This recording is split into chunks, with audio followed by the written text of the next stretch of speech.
Halo, selamat datang di Maha Gadget Channel. Masih bersama saya Bang Sin. Ya, di depan saya sudah ada sebuah hero yang mampu mendinginkan prosesor dari kelas low end hingga high end. Ya, seperti halnya Intel Core i3 dan juga Intel Core i7 serta Ryzen 3 sampai Ryzen 7.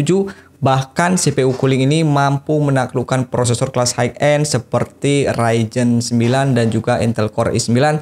Tentunya cukup hanya membeli sebuah fan lagi. Dan yang paling spesial lagi dari CPU cooling ini adalah sudah ada RGB-nya yang sebenarnya saya itu tidak suka dengan yang RGB-RGB-an. Tetapi kenapa saya malahan membeli yang RGB? Nah, saya akan jelaskan mengapa membeli ini tetapi saya tidak suka. Kalau kalian suka, kalian tinggal cek aja linknya ada di deskripsi video ini.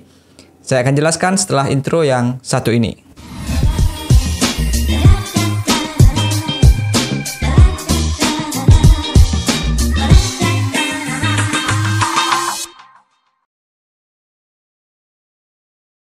Ya, saya akan jelaskan sekilas kenapa saya bisa membeli sebuah CPU cooling yang ada RGB-nya, padahal saya sama sekali tidak suka dengan yang RGB-an.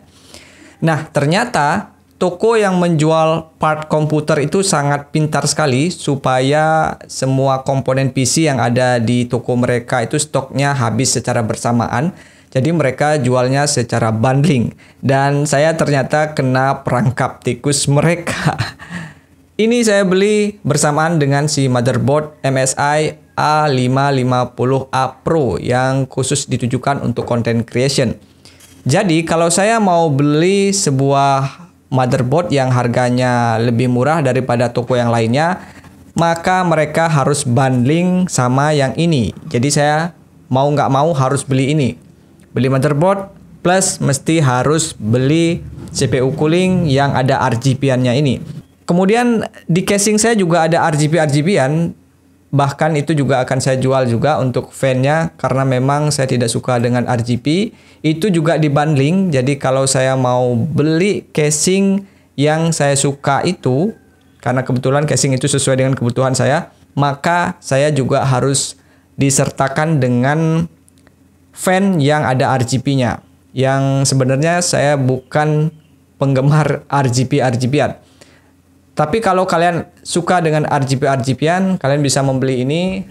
Saya jual dengan harga yang murah, termasuk fan yang ada di casing juga saya akan jual dengan harga yang lebih murah dibandingkan dengan toko yang lainnya. Silahkan cek aja, linknya ada di deskripsi video ini. Oke, sekarang kita akan masuk ke tahap reviewnya. Apakah harga yang ditawarkan dengan performanya itu setara? Ya, kita langsung masuk ke unboxingnya.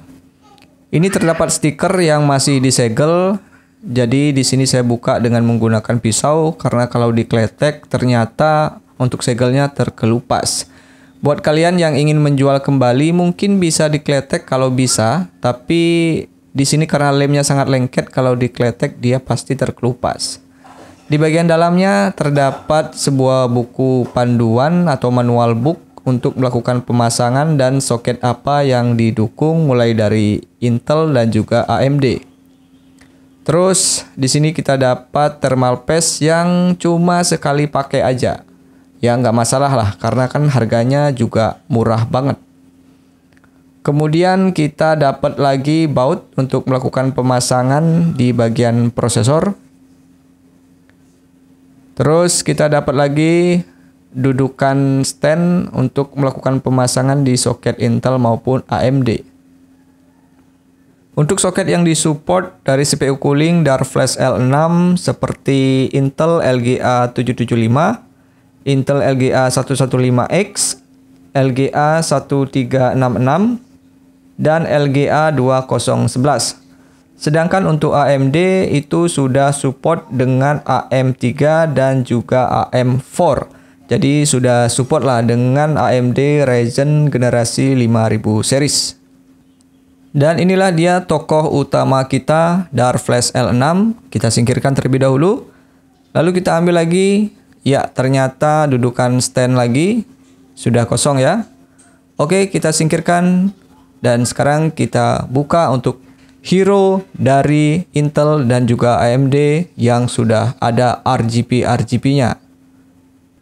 Ya, ini dia untuk impresi awal dan pertama saya ketika melihat Dark Flash L6. Ukurannya sangat mungil sekali, bahkan ini sangat cocok sekali buat kalian yang ingin merakit PC yang berukuran mini ITX. Karena tidak sebongsor punya saya seperti Noctua NHD 15 Chroma Black yang ukurannya sangat besar sekali. Kalau ini sangat kecil dan mungil dan terlihat sangat premium. Walaupun namanya Dark Flash L6, tapi tidak semuanya dark ya, tidak semuanya warnanya gelap, cuma fan-nya aja. Nah, jadi itulah yang akan kalian dapatkan ketika membeli Dark Flash L6. Sekarang kita masuk ke tahap review. Oke, kita mulai terlebih dahulu dari bagian bawah, yaitu di bagian heat pipe. Kalau kita perhatikan, ada 6 buah heat pipe di bagian sisi kanan dan 6 buah heat pipe di bagian sisi kiri. Jadi total ada 12 heat pipe yang khusus mendinginkan prosesor saja. Dan kalau kita bandingkan dengan laptop premium seperti punyanya MSI, itu dia sudah menggunakan 7 buah heat pipe. Namun dibagi lagi 4 untuk pendingin GPU, sedangkan 3-nya untuk mendinginkan CPU. Nah, berbeda halnya dengan cooling CPU ini yang khusus hanya untuk mendinginkan sebuah prosesor saja menggunakan 12 heat pipe. Wow, tentu ini sudah tidak bisa kita ragukan lagi dalam hal memanajemen temperatur yang sangat baik. Sekarang kita cek and recheck di bagian bawahnya apakah betul-betul real ada 6 buah heat pipe di sisi kanan dan juga kirinya.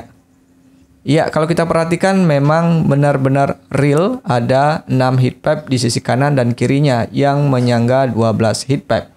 Karena ada banyak sekali CPU cooling yang harganya murah tetapi hanya gimmick semata. Dimana kalau kita hitung jumlah heat pipe-nya memang ada 6 buah atau bahkan ada 7 buah. Tetapi setelah kita lihat di bagian bawahnya ternyata cuma ada 4-5 buah saja. Nah, jadi buat kalian yang ingin membeli CPU cooling yang harganya murah itu wajib waspada akan adanya gimmick semata seperti hal tersebut. Karena performanya tentu akan berbeda 12 heat pipe yang asli atau real dengan 12 heat pipe yang hanya sekedar gimmick. Lanjut ke bagian tengah, di antara 6 buah heat pipe kanan dan 6 buah heat pipe kiri terdapat sebuah pengait yang fungsinya untuk memasang CPU cooling ini pada bagian stand dan memasang standnya ke motherboard. Lanjut ke bagian atas, kita akan melihat banyak sekali jumlah lubang dari radiatornya, di mana fungsi radiator ini untuk mendinginkan heat pipe. Semakin banyak jumlah radiator, maka fungsinya akan semakin maksimal untuk mendinginkan prosesor. Menurut saya jumlah radiator yang terdapat pada Dark Flash L6 sudah lebih baik dari cukup. Ini sudah sangat mampu mengcover Intel Core i3 sampai Intel Core i7 atau pada Ryzen 3 sampai Ryzen 7. Kalau kita mau gunakan CPU cooling ini untuk mendinginkan prosesor Intel Core i9 ataupun Ryzen 9, ya kita tinggal tambahkan 1 buah fan lagi. Itu udah pasti kenceng abis dan super adem. Lanjut ke bagian atas dari CPU cooling Dark Flash L6, kita bisa melihat 12 tonjolan dari 12 heat pipe yang ada di bagian bawah hingga ke atas.